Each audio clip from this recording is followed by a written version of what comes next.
Hello, this is Niharika Kaushik and you are watching the GK tutorial channel. तो आज मैं आप सभी के लिए रिप्रोडक्शन से रिलेटेड कुछ इंपॉर्टेंट क्वेश्चंस लाई हूँ और ये क्वेश्चंस ना सिर्फ आपके एग्जाम के लिए इंपॉर्टेंट है बल्कि एज अ ह्यूमन आपके जनरल नॉलेज के लिए भी काफी इंपॉर्टेंट है। सो आप इस वीडियो को लास्ट तक जरूर देखिएगा और वीडियो अच्छा लगेगा तो प्लीज एक लाइक जरूर कीजिएगा। और हाँ, अगर आपने अब तक मेरे इस चैनल को सब्सक्राइब नहीं किया है तो जल्दी से सब्सक्राइब कर लीजिए और इसे फेसबुक पर भी जरूर फॉलो कीजिएगा। तो इसमें मेरा देखेंगे हम लोग कि जनन क्या होता है, इस वीडियो में हम लोग देखेंगे फिर जनन जरूरी क्यों होता है, why is it essential, then life span क्या होता है, देन जनन कितने प्रकार के होते हैं, इन सब चीजों के बारे में हम लोग इन्फॉर्मेशन लेंगे जो कि काफी इंपॉर्टेंट है। Got it. तो इसमें मेरा फर्स्ट क्वेश्चन है कि जनन क्या होता है, व्हाट इज रिप्रोडक्शन। तो चलिए देख लेते हैं। तो दुनिया के समस्त जीव जंतु जो भी पृथ्वी पर पाए जाते हैं, इस दुनिया में पाए जाते हैं, वे समस्त जीव जंतु मरने से पहले विभिन्न विधि द्वारा, मतलब कि जनन की बहुत सारी विधियां होती हैं, उनके द्वारा अपने जैसे नए संतान को जन्म देते हैं। और क्यों जन्म देते हैं? ताकि वे रहे या ना रहे, पृथ्वी पर उनका जो अस्तित्व है वो कायम रहे। वही जो प्रक्रिया है, जो प्रोसेस है, वो जनन कहलाता है। Got it. तो जनन बेसिकली हम क्या कहेंगे कि जनन क्या होता है? तो जनन एक प्रोसेस होता है जिसके थ्रू कोई भी जीव जंतु जो होता है वो अपने जैसे न्यू ऑफस्प्रिंग को जन्म देता है। तो जीवों को नए संतान को जन्म देना ही जनन कहलाता है। क्या कहेंगे हम लोग कि अपने जैसे नए संतान को जन्म देना ही जनन कहलाता है। अब नेक्स्ट है कि जनन क्यों जरूरी है। हम लोग ये तो जान लिए कि जनन क्या होता है, अब ये भी जानना जरूरी है कि जनन क्यों जरूरी है। आखिर क्यों कोई जो जीव जंतु है आखिर क्यों वो जनन करेगा, इसकी क्या आवश्यकता क्या है जनन करने की। तो चलिए जान लेते हैं कि जनन ही वह प्रक्रिया है जिसके द्वारा पृथ्वी पर जीव कायम रह सकते हैं। इसी के द्वारा जीवों की आबादी में, यहाँ पर जीवो होगा, इसी के द्वारा जीवों की आबादी में वृद्धि होती है। ये तो सच है।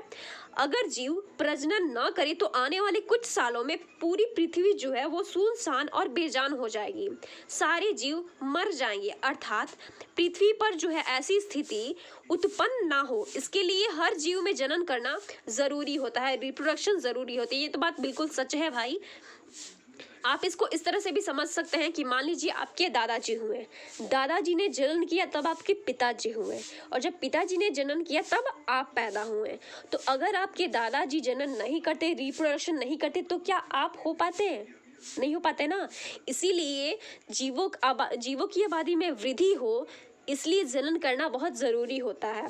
अगर इसी तरह से हर जीव जनन ना करेंगे तो क्या पृथ्वी पर जीवों का अस्तित्व रहना संभव हो पाएगा? बिल्कुल नहीं। तो इसीलिए हर जीवों में जो है वो जनन करना ज़रूरी होता है ताकि पृथ्वी पर हर जीव की आबादी बरकरार रहे, उनका अस्तित्व बना रहे, इसलिए जनन जो है वो ज़रूरी है। Got it. अब नेक्स्ट है जीवन काल से आप क्या समझते हैं। ये भी काफ़ी ज़रूरी होता है कि जीवन काल क्या होता है, लाइफ स्पैन क्या होता है। तो कोई भी जीव जन्म लेकर जब तक इस पृथ्वी पर बने रहता है, अर्थात जब तक उनकी नेचुरल डेथ नहीं हो जाती है, अर्थात प्राकृतिक मृत्यु नहीं हो जाती है, तब तक के समय अवधि को जीवन काल या लाइफ स्पैन कहते हैं।